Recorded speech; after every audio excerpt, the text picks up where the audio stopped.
Welcome to the April 6th meeting of the Board of Selectmen. If you'd all rise for pledge of allegiance. Pledge allegiance to the flag of the United States of America, to the republic for which it stands, one nation, under God, indivisible, with liberty and justice for all. And I want to thank everybody for tuning in and for Jerry for showing up. We have a fairly light agenda this evening, so we'll try to move through it smartly. Any announcements from the board? Yeah.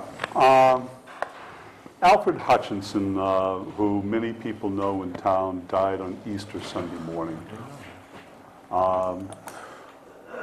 He and his wife Edie, in the past, probably 4 or 5 years ago, for a number of years, chaired the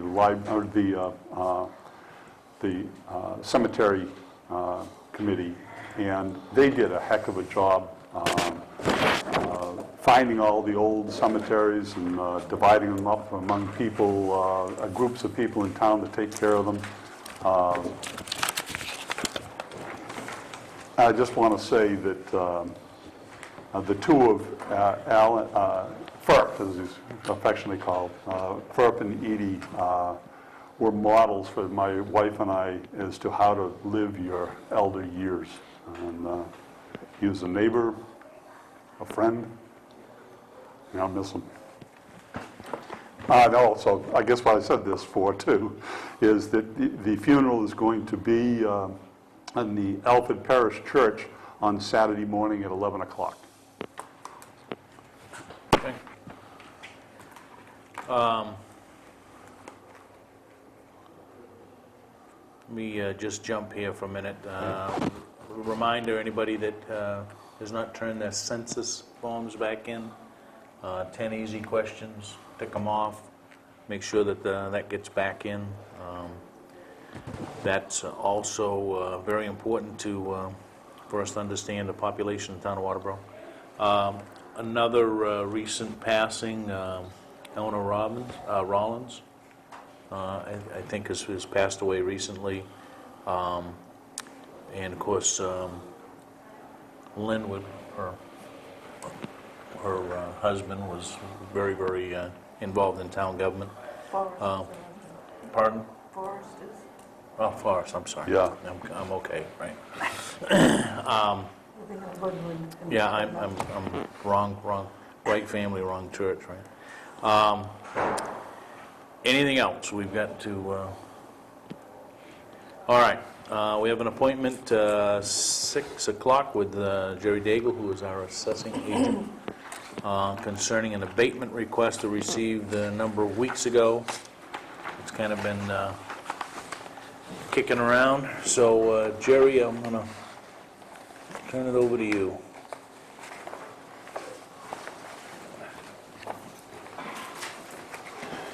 Mr. Chairman, members of the board, you should have received by now the memo dated April 1st from me regarding the abatement for the Heacocks. The Heacocks own property at 423 Secocas Trail. Excuse me. There's a map over on the podium, not podium, the chart, and it's the yellow square that you can see up there, but you already have it in your packet. It also shows on that map a red X, which I can see from here, is the town hall, and then of course the blue line at the top is the lake, and that gives you an idea that the property we're talking about is fairly close to Little Ospey, off of Route 5, Secocas Trail. Actually, the address is, I think I said it, 423 Secocas Trail. We have an abatement, and you also have an abatement. The one I'm addressing tonight, and I'll address the other one as well, is for 2010, which is our fiscal year, and I'm talking about the application that was presented to the board dated February 24th by the attorneys representing the Heacock family. The Heacocks reside in West Newfield. This is a summer property and is owned partially by, actually the property is cut in half, and we send 2 tax bills. So what you have before you tonight is really the Heacock half and not the other half that is owned by, I think I had it here. Let me go back. Pipers. Guy Piper. And so we're not going to be talking about the other half. It's kind of unusual that we would be discussing one half of a property, but they are the owners of the half. They're by title. They actually own it, therefore they could file an abatement for their half. But the other half is not filed, therefore we're not going to address that issue. They also had an appraisal done by an appraiser who happens to live on Little Ossipee as a major residence. She's well-known. She prepared a fairly good appraisal, which you've seen or have at your disposal.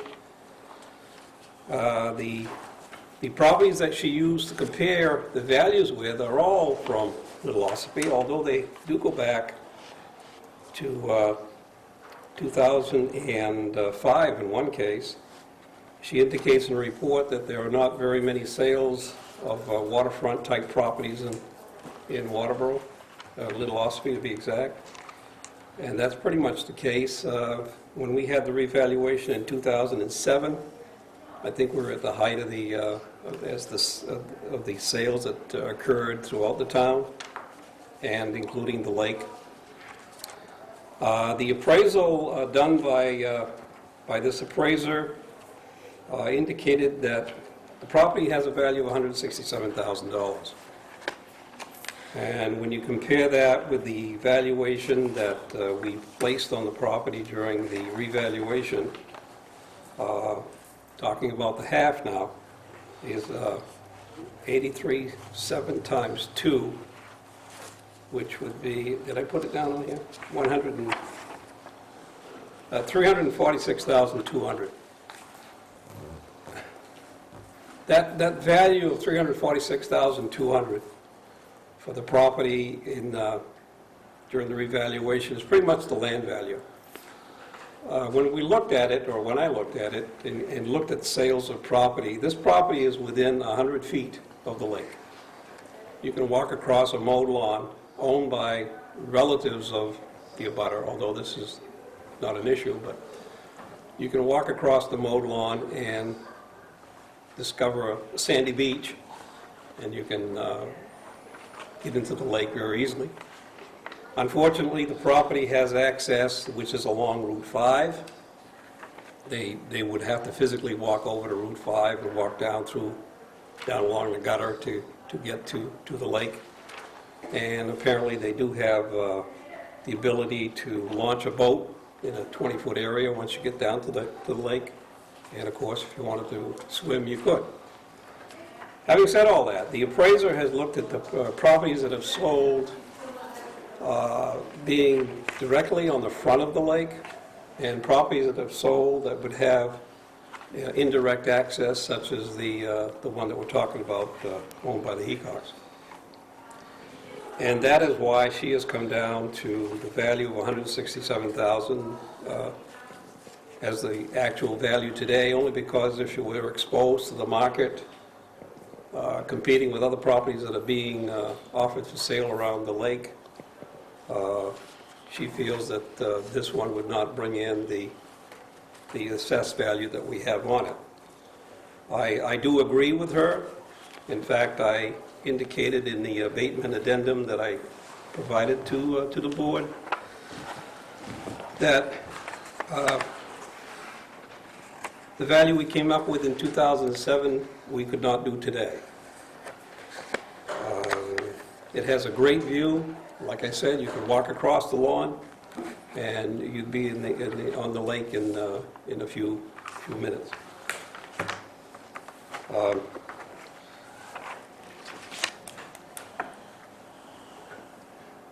Bottom line is that I would recommend to the board that the appeal be granted, that the abatement be granted on this appeal, only because the information provided is substantial, factually correct, and pretty much would compare with the values that you would get in today's market for this type property. Now, if it were on the front, on the waterfront, I think we'd be talking about something totally different. In my review of properties along the water, if you have frontage on the lake, the ability to sell that property at very, very close to the revaluation value of 2007 is still there. And we've seen this, but there aren't that many of them.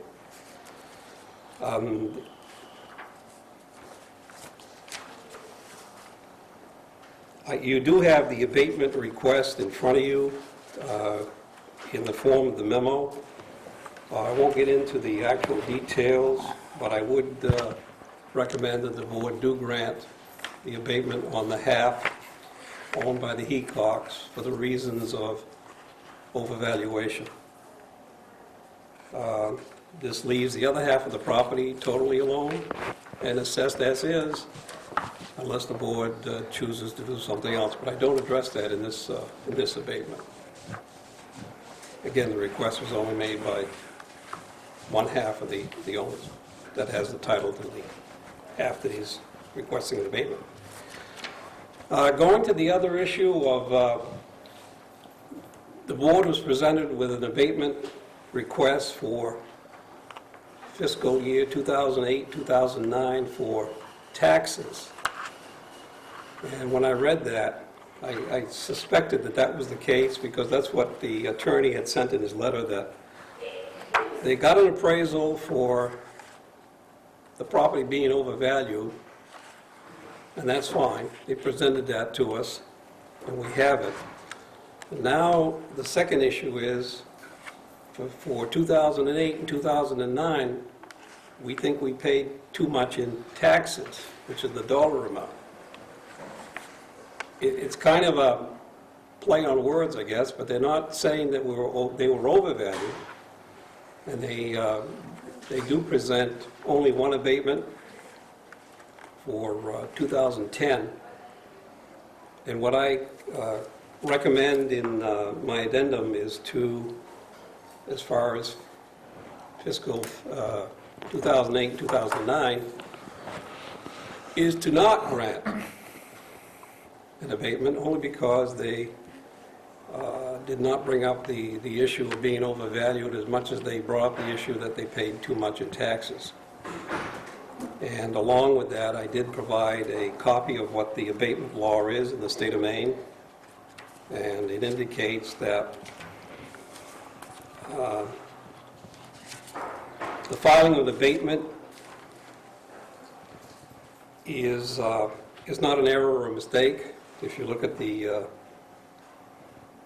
property taxes, section 841, abatements. If it were an error or a mistake, the board could consider going back 3 years because there was a mistake made, an error, like, for instance, the wrong acreage, assessed to the wrong person, assessing a two-story house instead of a ranch, or vice versa. But that's not the case. And I would, I guess, advise you that the assessment was not illegal, and there was no error, and there was no irregularity. It was a case of the revaluation, or during the revaluation, we placed a figure or an assessment on the property that we thought at the time was fair and comparable with other lakefront properties. The appraisal pretty much says that we may not have been that close with the land value, and therefore that means the land was overassessed. And that's why I'm indicating that for 2010, that's where the abatement should be. And with that, I guess I'll wait to see if you have any questions. Oh, yeah. Okay. kind of feel like in Alice in Wonderland in some sense here, where there wasn't an assessment error made, yet we're cutting the assessment in half because it's devalued by 100% in the past couple of years. So I have a few questions on that. Wasn't the issues as far as the taxes go, and I remember being and talking to a gentleman about this, that there was question as to whether the taxes were paid twice by each end of the family, and then that was shown. I think that it didn't happen, and then kind of flipped over to, well, we're over assessed. So it was kind of a flip-flopping back and forth between the two issues. When one didn't work, went to the other issue. When that issue didn't seem to work, went back to the first issue. And so I'm a little, after all this, a little confused. I realize that some properties have devaluated dramatically, but does that open the door for us doing a reevaluation of all the places around the lake? Well, I think you're talking, John, about I don't want to say it's a unique piece of property, but it's not the average type property we have on the lake. Most of our properties around the lake have frontage of some sort. And that's pretty much where the value would be if you were on Little Ossipee. But was the initial valuation suggesting that there was access to the lake? No, Is that why the value was up at 340? So no, I think the suggestion was that if people were going to pay X number of dollars for the frontage for the lot in the front, they wouldn't pay that much if you were across Route 5. yeah. But what would the value be of something that is within 100 feet of walking distance, good view, and you can smell the water from that spot. You still can, though. So what's how's the thinking changed in 2 years? I think the thinking changed because those kind of properties and the locations that they're in at the height of a market aren't noticed. And then when the market starts to drop, they certainly become noticeable. Mm-hmm. And all of a sudden their market value looks a little askewed. Mm-hmm. And that's pretty much what we're looking at. Okay. Now, So you're saying the least desirable chunks of land that would be the ones that would drop off first in a down market? Pretty much what's happening in the rest of the town, where you have those properties that are less of value, or, well, in that case, they might be coming up a little bit because the market's easier to finance one of those properties, but it's the same kind of thing. I think it's more so along the waterfront. Gordon, questions? This property was reevaluated in 2007 with all the comparables of all other properties around the lake and all properties within the town, right? That's correct, all at the same time. Now 2 years or 3 years later, they're claiming that piece of property has devalued, but not at the same rate that every other piece of property in town has devalued because of the economic market? Is that what I'm hearing here? Or? Well, they're focusing on Little Ossipee, and that's their whole theme, is that if you look around the lake, this is what they feel that the value has reached. In other words, it's dropped. I think in one case you indicated that there was a 20% drop on properties. But it's not all true, only because those that sold that were on the waterfront, and we don't have that many, but the ones that we do have, 4, 5, or 6, they've sold for more than what the valuation we had in 2007, even today. So they're doing okay. They're above the market, not as much as they should be. They're just saying that this type of property that has a right-of-way only, that happens to be behind the front lot, their value has decreased more. Do they actually have the right-of-way across the land, or do you say they have to walk out to the road to get? Well, their access happens to be along the roadway in reading the deed, along Route 5.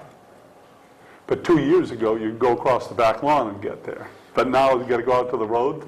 Well, only because it's one big, it's the same family.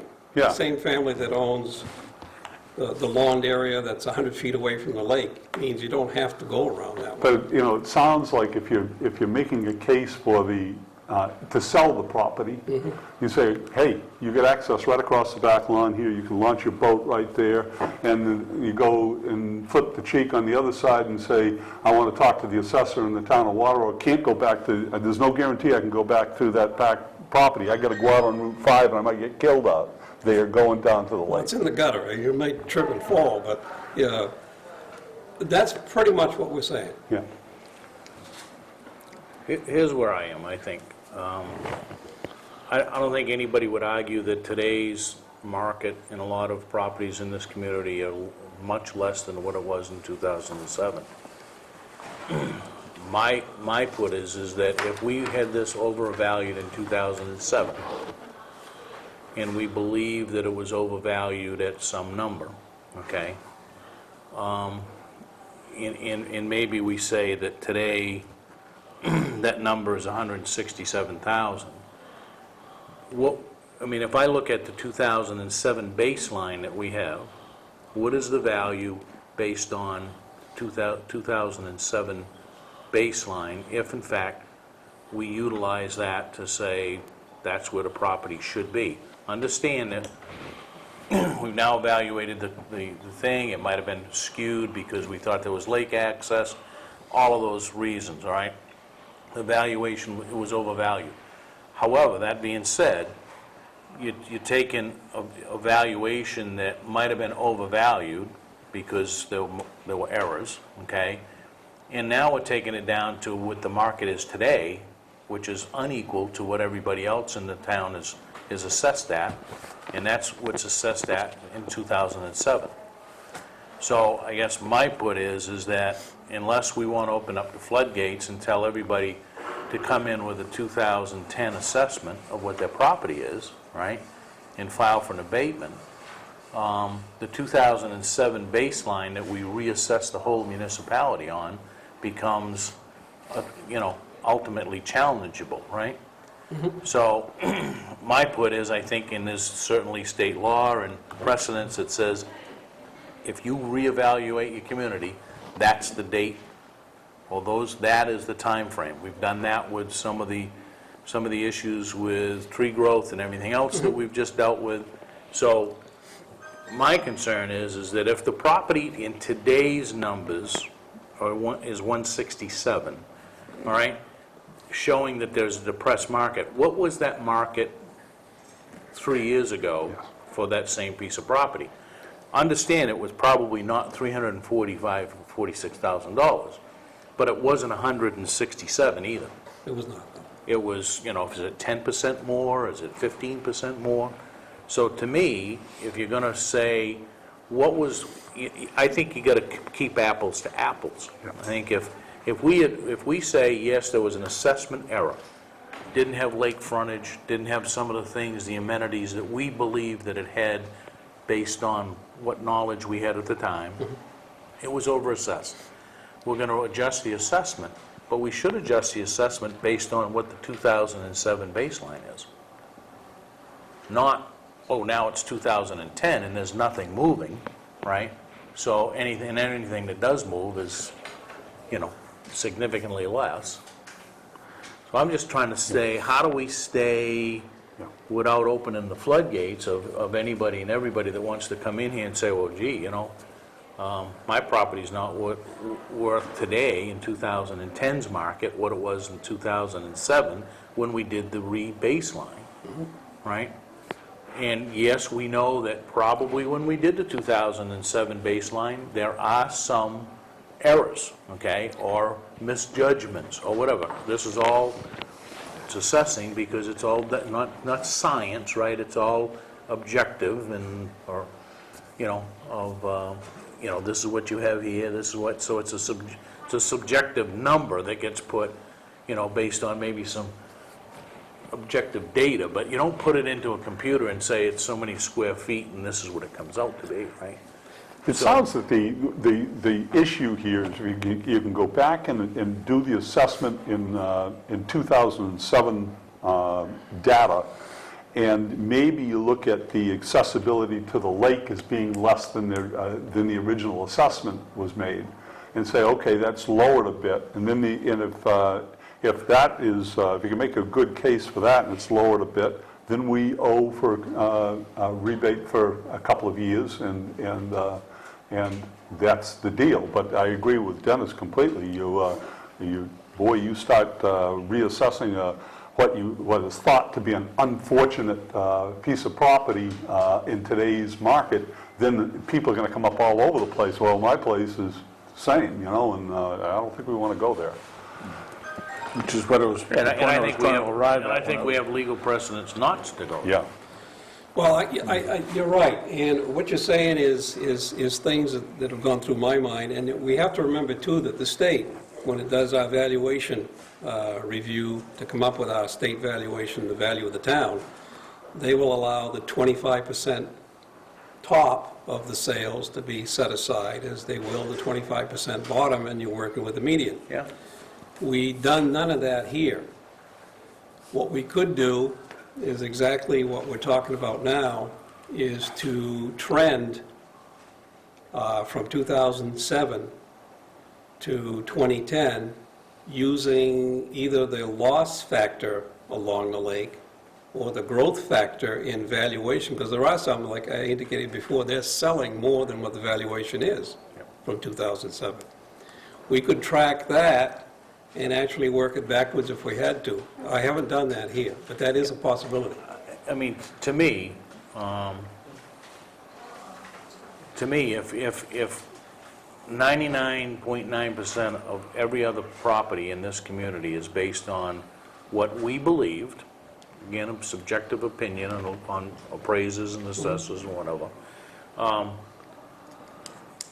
what we believe that the market was in 2007, okay, and we all know that there's been a deterioration, more so depending on what kind of property, if it's a village zone or whether it's residential or whether it's lakefront, those have changed, and those will always, they all don't change together, and we know that, right? Right. But somewhere here you need to say, if that's what it is on today's market, what was it worth in 2007? Once we realize that, okay, we made some I'm going to say, judgment errors, okay, on what the net worth was. What is it today, once we take those into consideration and say, okay, is it 176, is it 182, is it, 204? I mean, it's something different than what the market would bear today. Yeah. And I'm not sure, I mean, if you take the state valuation has gone up every year. Yes. So when they look at the town of Waterboro based on sales and demonstrated sales on a 3-year rolling average, we're still appreciating this community, Right. right? Yeah, that's still going on regardless of Now, what the... now everybody, and I'm included in that, think the state's got a pretty tight deal here because it never goes down the way that they calculate the numbers. But what we get reimbursed for schools and reimbursed in general in government revenue sharing and everything else is based on what the state says this town is worth. Right. Net worth, right? Hasn't gone down in 3 years. No. Yeah, I mean, the only change that I see here is, I mean, it's the same property, it's 2 years, 2.5, 3 years difference. The thing is how do you assess the value of the lake to that property? And if it was overassessed, the value of the lake was overassessed in 2007, and in feeling that was a little overassessed, then it's reassessed and we deal with it from 2007 perspective rather than the 2010 perspective. I think what we could do is, besides trending the increase or decrease in value, is also compare that property with others that are in the same situation, not having frontage per se. Compare them with frontage, even their own size, if you will. Depth from the water. In other words, this one's 100 feet. do others like that, we could come up with something that would be pretty much what you're talking about. In other words, not just grab, this is what it's worth today because an appraiser says it is, but this is what it's worth today because we've done So some you're stepping study. back and doing it in 2007 data, not 2010 data. Right, Because you can if you're get doing 2010 2010 data, that's what we're talking about, is I think, unfair. I mean, that's kind of where I'm coming from. I think, all right, there was some inequities in the way that it was assessed the first time. Correct. It Okay? basically all So land. let's deal with that. But I think we ought to take a look at what was, taking those inequities out, what would it have been? And if we think that, okay, maybe that's, high, low, or whatever the case may be, then we look at it from that point. Now, the issue of '09 and '08, you want to leave on the table, see what come up here because of the letter is, it just says from the attorney is that they submitted, I've sent a similar application to the board relative to tax years 2008, 2009. Similar application, was that an abatement request, or was that just a request to return money? Overtaxation. Well, they sent me one as well, and I gave a copy to Nancy. On that application, which came along with the appraisal, 2010 was the target date, Yeah, which to me is one set of an abatement request. yeah. The attorney now sent a letter at the same time to you folks that said, oh, by the way, we overpaid some taxes for '08, '09, we want that back. So to me, it looks like there are two abatements for two different reasons, and I think have to be handled, I think in what you said, Mr. Chairman, is if we found out what the value loss was, what the actual number ought to be from 2007 to now, that may answer what we would do at '08, '09. Yeah, I think, certainly I'm interested in at least trying to be fair and equitable here, but I think that because we know that, okay, we might have, and it would suggest that we probably had the wrong assessment on a property, right? It was So brought let's- to our attention. Right, so let's adjust the assessment. All right, now, if that goes back to 2007's baseline, then 2008, 2009 may come into play, but I think we need to look at that. And I'd like just some clarification on their part. Are they looking for an abatement in those 2 years, or are they looking for, well, you're going to reduce the amount of the assessment, I want anything back that I paid in those overpayments? I mean, they could request abatements for those 2 years, right? Well, they can't, only because the time limit is All right. ceased. So, okay, I'm sorry. But the discussion could Right, continue, I right. suppose. If it was a wrong lot or something like that, Yeah. you're right. Yeah. Okay, I'm thinking 3 years, but it's 3 years if we assess the wrong person, right? But you could argue that if an abatement's completed by an attorney in the state of Maine, and he's not, for '08, '09, mentioning that the property is overvalued all these 2-3 years going back, and he focuses on the tax, I mean, that's an argument that Yeah. I don't know how we're going to get into court. I would suggest let's go back and revisit Okay. the thing from that perspective. I agree. I think it has to be based on the 2007 figures. No problem. And if some abnormality took place back then that caused the valuation of that particular property to be higher than it should have been in 2007, and that's what we need to look at, not whether it has decreased market value now, because everybody has decreased market value now. The other thing with this one, this property location too, it was near that area that was rezoned for a village, Yep. which is a commercial use. So in my mind, in 2007, he was between the water and the commercial zone. And there's been some buying and selling going on in that part of Secaucus at that time. But I the think that's change kind only- of, it's changed. The change only went to the road. Exactly. Did not include this one.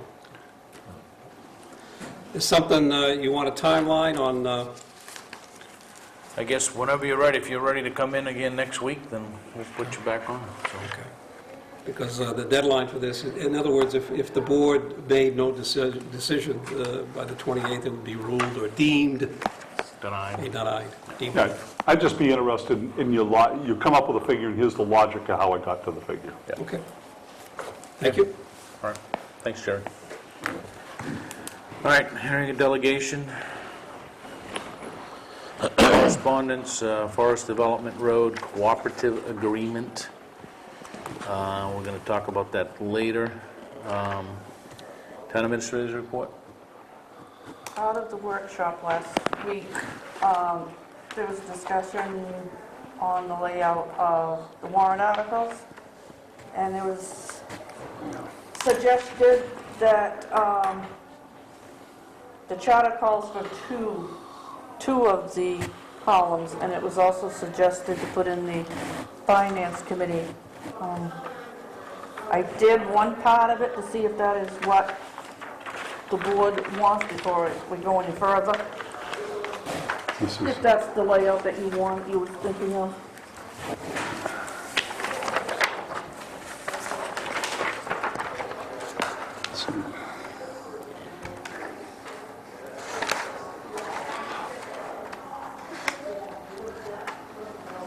in this section right here. So the amount, let me What's just, the page in here? let me just clarify this. The amount requested is ultimately the board's request, right? Not the department head's request. It's what we have submitted. Correct. And the Finance Committee's recommendation is against that submittal. Okay. And then the 09 number just becomes a ride-along, right? Right. Yeah, I guess what I saw there is at the end of the article where it says Board of Selectmen recommends ought to pass, that the figure be next to ought to pass, so it would be, if there's any difference, it could be compared to the Finance Committee recommendation right there in one spot. You don't have to flip back from one page to the other.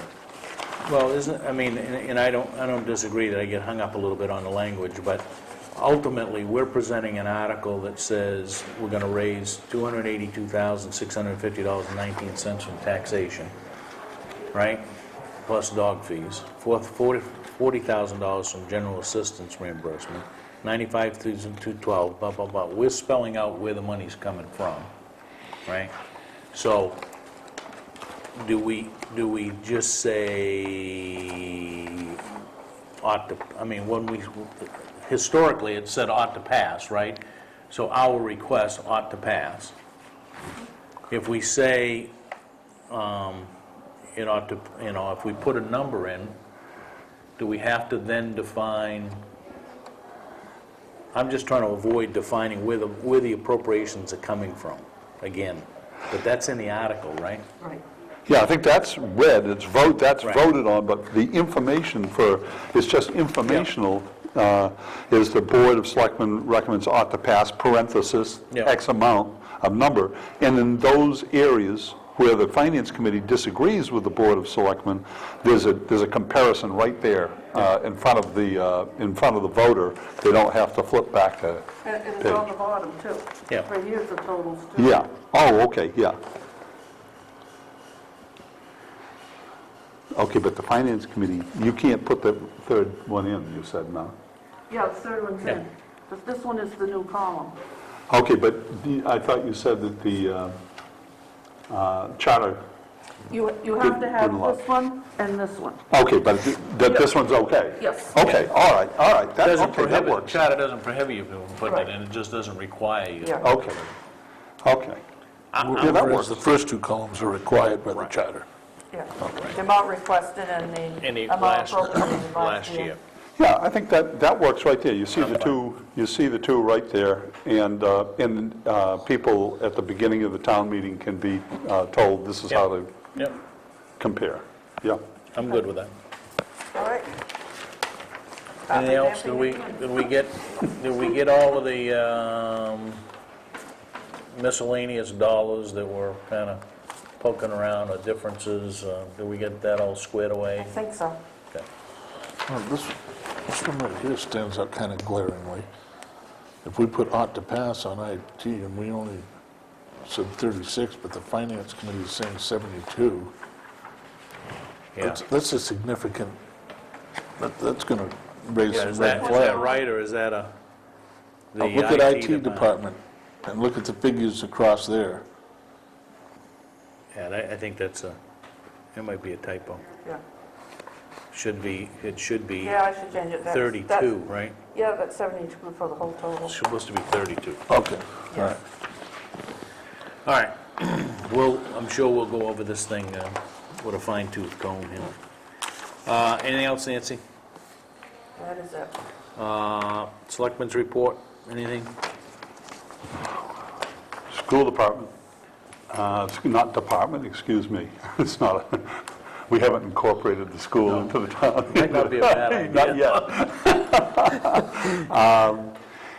As it stands right now, and Gordon, if I'm a little off here, feel free to correct me. As it stands right now, with a 1.5% increase to the school budget from within, would mean to all the towns about a 9.5% increase to the municipalities, to taxes, and would mean about 10.5 to Waterboro. We're a little higher than the average of the 6 towns. What the 12-town group,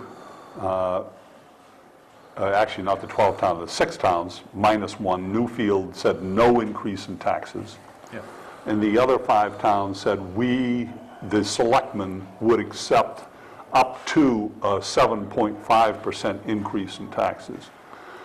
And that would put a lot of pressure on the schools in doing that, but that's what we agreed to support. It's now 9.5.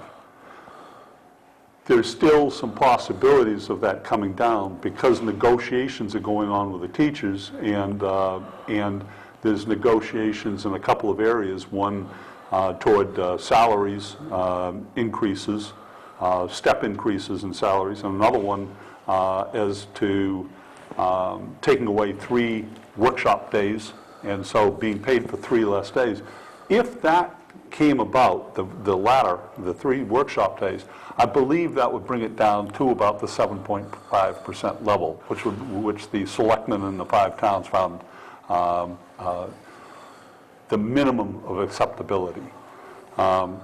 So it's sitting at 9.5 if no negotiations come forward. But if negotiations come forward in a couple of areas with the teachers and possibly in another couple of groups that are involved, also want to say that the administrators took no increase in salary, and they said that they had not in the last 3 years. So I think, in a sense, they seem to have stepped up to the plate there, and now it kind of sits and depends on the teachers union, and if negotiations work out, they may come within the amount of money that we set forward, and if amount of increase that we set forward, and if it doesn't, then if we follow through as the 6 towns, then we can't support the school budget at 9.5%. Okay. Any? Well, the rationale for the 7%, which seems like a high figure in and of itself, was that if we dropped below that percentage, we would, in essence, strangle the school department, because they would drop below the threshold to get state and federal funding. So we'd be digging the hole even deeper. And that's why we settled on that I think it's 7.23 or 7.35, it's right in that area. That was the trigger point. That was the trigger point. You go below that, and the federal and state matches start to deteriorate. But, well, we'll see what comes out of all of that, right? But, I mean, it's a step from the 16 or so % we were talking 3 or 4 weeks ago. 0.35. Has the state's share of essential PPS? has that changed, or are we still getting the $2 million cut? Well, it's dropped below the 2 million. It's like 1 point, But it's very small. yeah, it's like 1.7. Very small. It didn't do much And for us at all. and they're still planning on going to the board and up at the state level to challenge why is... I think they've got that challenge in. What's going to happen to it, I haven't heard anything. Okay. Yeah, I'm not sure what they're going to be able to do with that now, since the legislature has approved the governor's budget. So, Yeah. Yeah, where you give money one place, you got to take it someplace else. Okay. Committee reports, I don't see Pam here. Out of time. All right, so we'll go right into new business. We have a request for a committee individual. We'll go on to cemetery committee. What's your pleasure there? We know who this person is, new to town.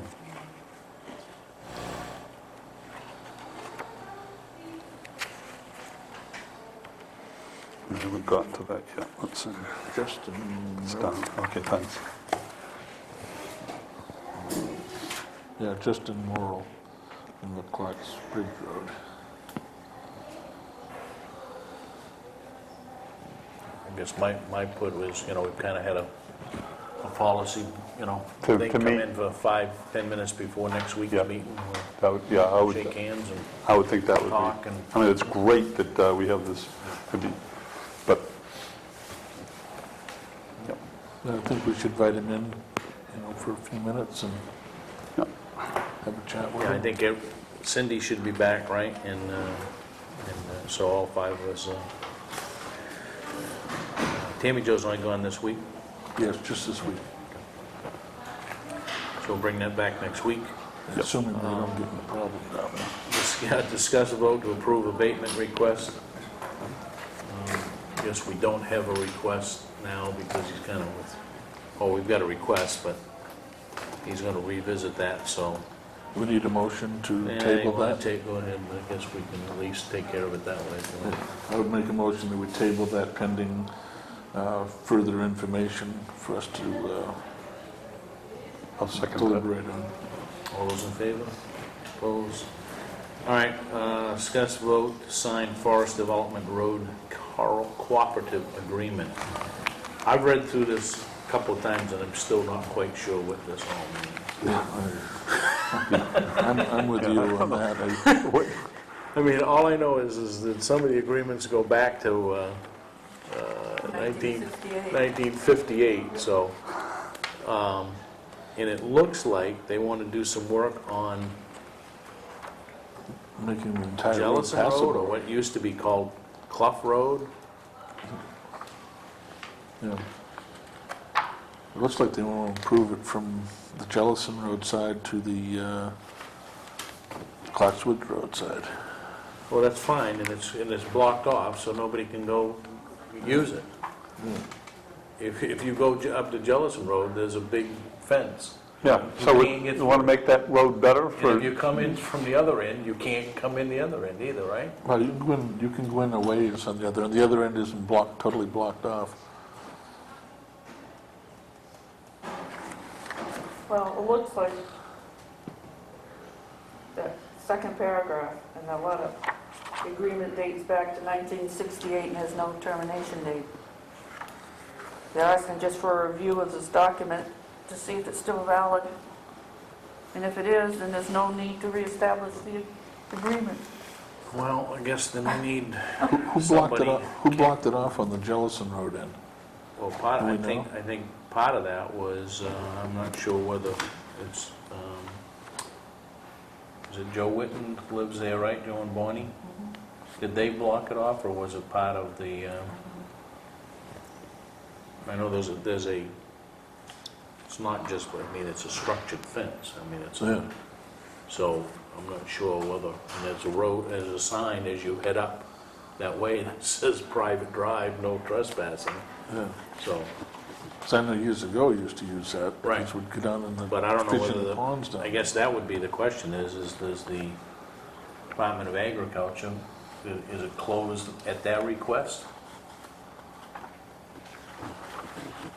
So the validity of the thing, I'm not sure, I guess we need probably a legal opinion of whether it's still valid, right? I mean, we can all sit here and say, well, it looks like it's valid, but.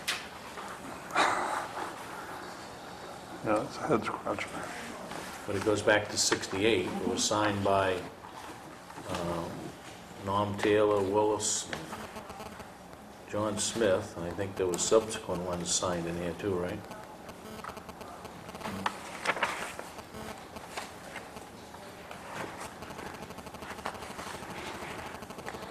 It almost looks like it started in 1966. That date was crossed out. Yeah, they put 68. I never knew that road was called the Clough Road, but I guess. Yeah, I just question if the road's closed, what's the validity of repairing a road that nobody can use? Just to, doesn't seem to make a whole lot of sense. Yeah. Well, I guess let's poke at, I mean, it should take Natalie or Ken or somebody 5 minutes, right, to look at it and say, is it valid? And do we do anything if it's not valid? Is there any, is we just let it lapse, and or is there something such as discontinued roads or things like that that we do formally in order to? It looks, is this registry number, is that in the York County Registry of Deeds? So there's an agreement. Number 32? Yeah, if you look at the first page, it's 1580 over 7770, right? So I guess let's get some clarification. And then I'm not sure we get a vote on anything, right? We just return a thing we say, yeah, I guess it looks valid.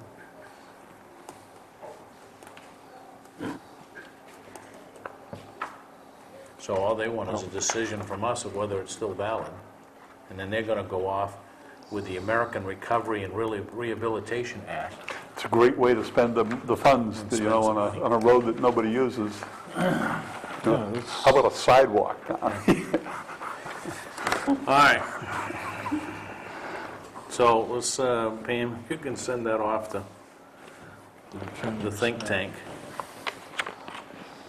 All right, old business, kind of stuck this back on here. We've had some communications and dialogue relative to, it appears that there isn't a predetermined extension built into the current contract, but I guess,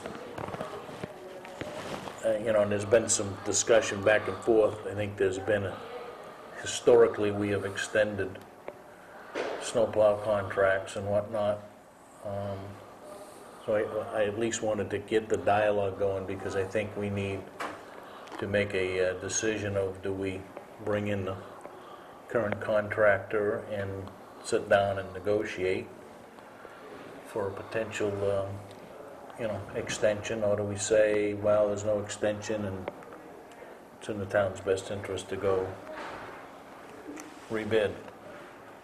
I mean, you can ask legally, but I think Natalie gave us her opinion of it should go out to bid, but I mean, the fact of the matter is that it certainly is a very strong precedence that we've extended contracts before.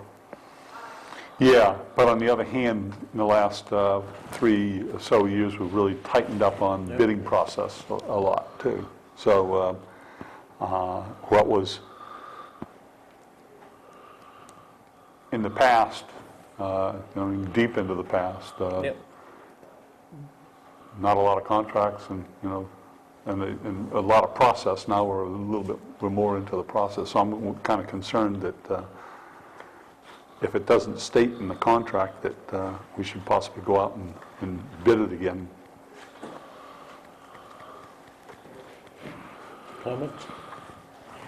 I think that, with no reflection on the job performance of the existing contractee, I think that based on what we have done with the contracts and the fact that the town attorney has indicated an opinion that we're required to go out to bid, I think that there's not a whole lot of choice in the matter, with the exception that I think that when we do go out to bid this time, that we include a clause in there so that we're not faced with this issue the next time, that we can, in fact, do a contract extension and, have it be legal and not questioned by anyone. I think that, in this case, where there's already an opinion by the town attorney that if we simply enter into an extension with the existing contractor, that there will be others that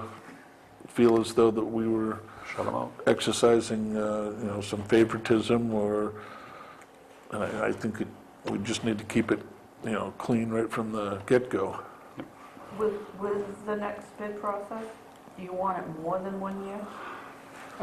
One of the things that Myron brought up here, he said, if you're going into a contract and you're purchasing new equipment, you'd like to have a little bit of assurance that it's not going to just be 1 year.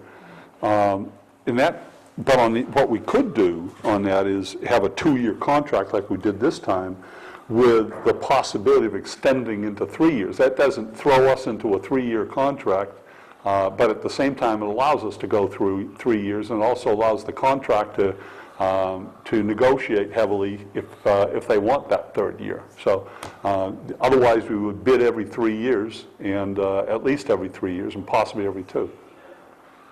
From what I understand, most of the surrounding, and correct me if I'm wrong, anybody that might know any different, but a lot of the municipalities that are entering into snowplow contracts are doing it for 3 years right now with an extension option. Yeah, I guess, I'm on the other side here. I think that, there's no reason that we can't sit down and negotiate an extension with the current contractor, but, I'll certainly go with the will of the majority here, but if we're going to do this, I think we ought to put it out for a 3-year contract with a couple of years extensions, but Myron? Yeah, I was just wondering, like, in the contract that we signed and all that, on page 5, section T, it says that the contract can be amended by written, the way I take agreement between the town and the contractor. Doesn't that mean that, if something on this contract was discussed and stuff like that, it could be amended? Well, See, when I know you get your attorney like that, and I fax this over to my attorney, and he takes it that article right there could state that, things could be amended. yeah, because I think we already made an amendment, right? Because we added additional roads, even though it wasn't a significant amount, And I right? think that's what it's for. Okay, but it doesn't specifically say that it Right, has like my to be attorney limited. says, it doesn't stay there, it just states that things could be amended if the town and the contractor discussed it and agreed on it. So, it doesn't state just one thing, Yeah, see, on the first page of the contract, is it like the 3rd paragraph down, I think it is, it says, this contract is for, it gives the dates. Yep. It Right. says for 1 year with the option of 1 year. And that's what our attorney is saying, we only have a 1-year option. Yeah, because otherwise a contractor and the board could go on indefinitely, and it would never come out to bid again. Which has been some precedent in the town. And I'm not saying that we should go do that again, but I think that we do have some flexibility to sit down and negotiate a year extension or whatever the case may be. But I'm willing to go with the majority of the board here. If the feeling is that we ought to put it back out, then let's put it back out, but let's do it so that whomever is a successful bidder looks at, a kind of a longer-term commitment to, the municipality commits a little longer term to them, they commit a little bit longer to the municipality, so that we don't, I think bidding is a wonderful thing, but I don't think you gotta bid every year and say, let's do it every year. I think there's some commitment that goes along with, the town's committed over multiple years to someone, they committed back to the town for, and then, I think periodically, yes, you gotta kind of adjust the table and say, we're getting a fair and equitable deed in today's time, aren't we? So, I have no problem with a 3-year contract, even with a possible extension to 4, but or you just have a 3-year contract and you reassess every 3 years. And it does make sense because it takes a little while for a contractor in the town to, you start going on all cylinders after a year. You've been there and you get the communication flowing, and to switch contractors every year would be not best for anybody bidding. It wouldn't be best for the town either. That'd be nightmarish. So I do think with the way I read that if you extended the contract here, it didn't open it up for that. And I think that we probably need to, my feeling is I think we need to go forth on a bid and then do it with 3 years. With an option. With maybe an option for a 4th, yeah. For a 1-year option, or just the option to extend and leave it? I think you kind of leave it open. If Leave it it were me, open. you'd say, then I think the board has the choice. Yeah, then we could do a extend it 2-year for a extension year or if you you- want. I don't like that for the purpose of sometimes it gets too easy. Yeah, And, It's easier to extend and you than it is develop to- that relationship, and it gets pretty easy when indeed the climate has changed, and you might find a lot more competition going in a 3-year period, and the town can get a better price, rather than kind of going into a situation where we got this kind of relationship that we know what's going to go on and on. So I don't like it indefinitely being able to indefinitely How about extend it. some type of proposal where it would be that it's a 3-year minimum contract with the possibility of an extension up to 2 years, but in no event beyond 5 years that it would be a rebid process at a 5-year marker. That would be, I'd be fine. I just need every now and then you have to go through the process and reevaluate the whole thing. And if it could go as long as 5 years, that's fine with me. so what's your pleasure? I'll put it in the form of a motion then that because of the legal opinion and that we go out to bid, but that we change the language of the contract so that it's a 3-year minimum contract with the option to extend that contract for a period of 2 years, but in no event beyond the 5-year mark. Every 5 years would go out to bid. That way would take into account any change in the market, and I think that would probably benefit, the contractor if they do purchase new equipment, that have sufficient time to, get their money back and, Yep, I'll second that. All right, any discussion? All those in favor? I'm going to vote no, just from principle. All right, so we'll move on, and Nancy, if you can put that, I think the sooner the better. Let's do, I think if we can get something done, this one expires when? Is it June, May or June? Yeah, we ought to have something so that we're finalized by then, so whatever that clock starts to be, right? I would think if we've got the model, right, or what you put out, so. Okay. Other warrants and bills for payroll? so moved. Second. All those in favor? Discuss, vote, sign minutes of 3:30, which went a lot. So moved. Second. All those in favor? Pending decisions, committee involvement, staff training, training policy, map 4113. Week's action, Pam, you're going to get the Forest Development Road Cooperative Agreement off to the folks. We're going to, I guess we'll leave it up to Jerry, whether Jerry comes back on next week if he's ready. Then we put him on as an appointment, then we bring him back as a vote. What else we got scheduled for next week, anything? We're going to bring back EMA for the committee report. Who's on next week? Oh, it's supposed to be Pam this week. Transfer Station Committee and the Eco Manual. Okay, so, yeah, Oh, you well, also have the request for a warrant article.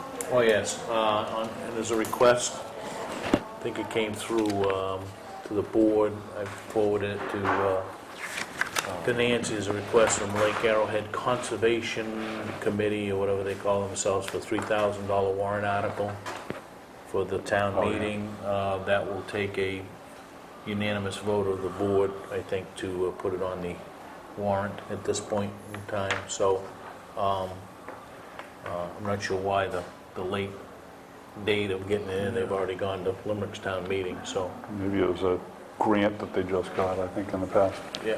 month. So anyway, let's, we'll put that on as an agenda item, and we'll have to kind of go through that. Now, should we forward that request to the Finance Committee as well? Only if we have a unanimous vote of the board to put it on the warrant, then we'll have to address it with, I guess we could at least tee it up with them, at least say that this is a request. I'll send it out to them. I mean, they've got a meeting Monday, right? Yes. So they could at least take a pass at it and go from there, whether it becomes a warrant article or not. Anything else? The letter from Ben and Paula Nato. Yeah. I mean, I hate to sit in here and go round and round and round and not have some sort of, but we need, again, I think we need to, it needs to come forward and see if there are some directions to follow after this. This is due to the water problem on Old Alfred Road, or off Old Alfred Road. And it's it's been perennial the last 2 or 3 years. So we've had these big storms, but it's problematic. I'm not sure how you go, what the steps are to, and who you get in touch with, and to take the next steps. That's the frustrating part for me, is it comes up and we kind of go round with it, and we get more information, as they said, and it just kind of... Well, they have asked for copies of, Yes. the only thing we probably won't be able to provide is the engineering plans. Because that would cost, I mean, unless they want to pay for them. I mean, I'd have to see how big the sheets are, but it's going to cost between $5 and $10 to get each sheet. Well, I think Copies. you need to, whatever they're looking for that we might have in our files We have all the here. building permits and all They that. have a right to get a copy of that. They have to pay the going rates.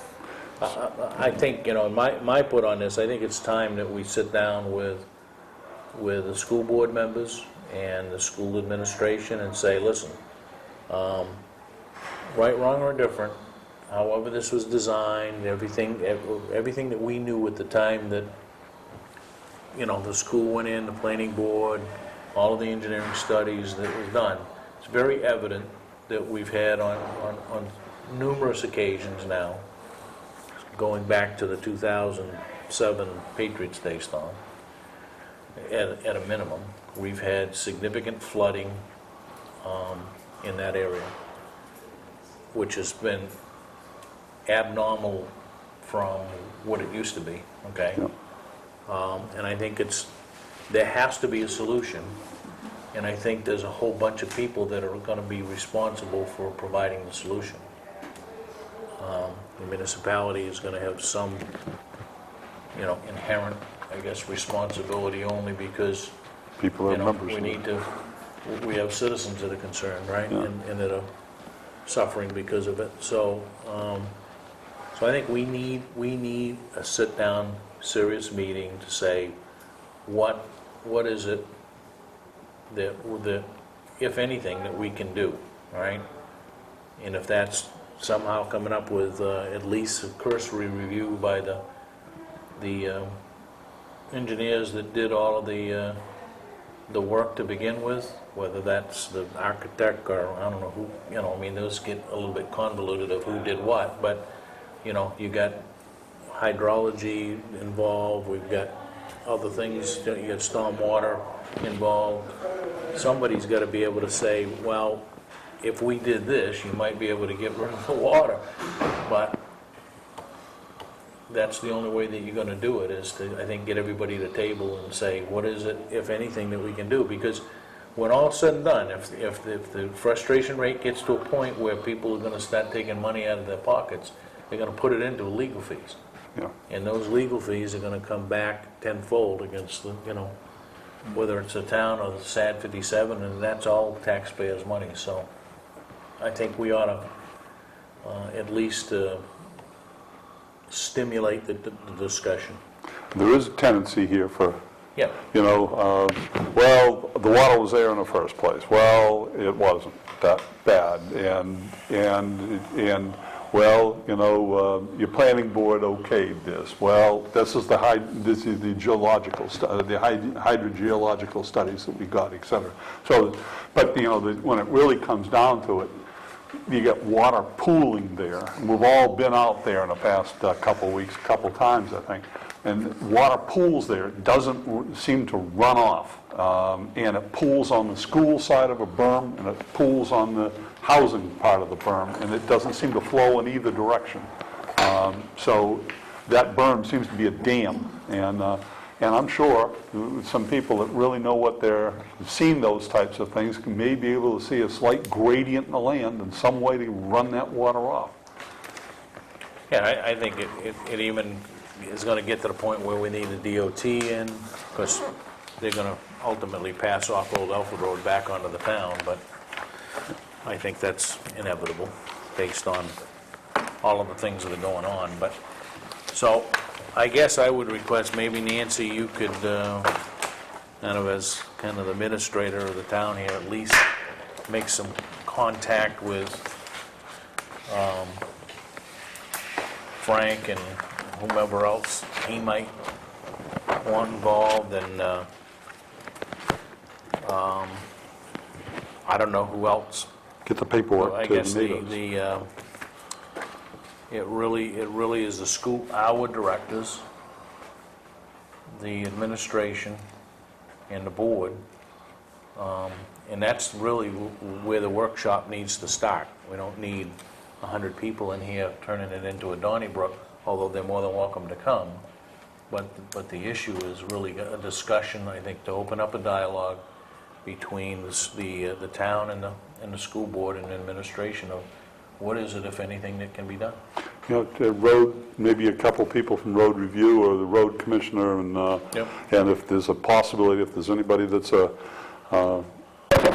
landscape engineer that would want to come and give their piece. And I think maybe, certainly an invitation to the planning board, I mean, ultimately, this, as you can read in this note, there's a lot of finger pointing back to the planning board that, well, you guys authorized them and allowed them to do it, so the town's responsible.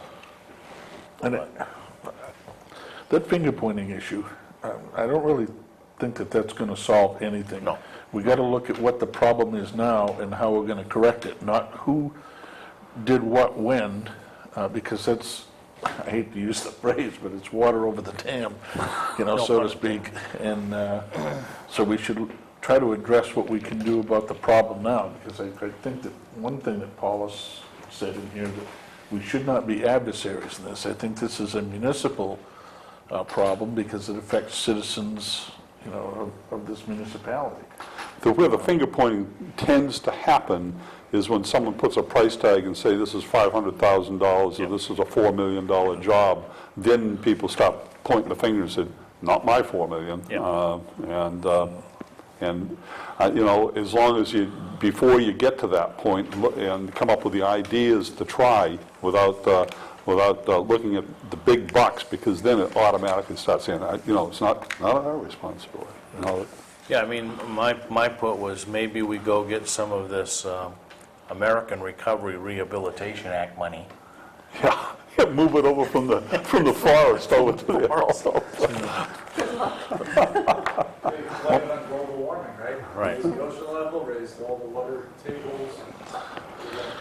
Only because I haven't been on the board long enough to know all the ins and outs of everything, but is there any possibility that the Army Corps of Engineers would look at something like this to see whether or not they would come in and do the study? Don't know. I think that's some of the stuff that we gotta kick around. Does Tom know anything I about think that? the first meeting with the superintendent would probably, at least will shed some light Right. on their side of what, what they have been doing. Right. Because there's some discussion that I think they're full aware of what's going on with now their property, right?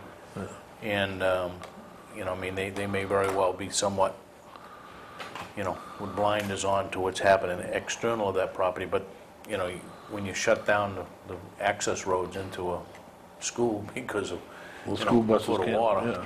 across the road, then there's some issues, right?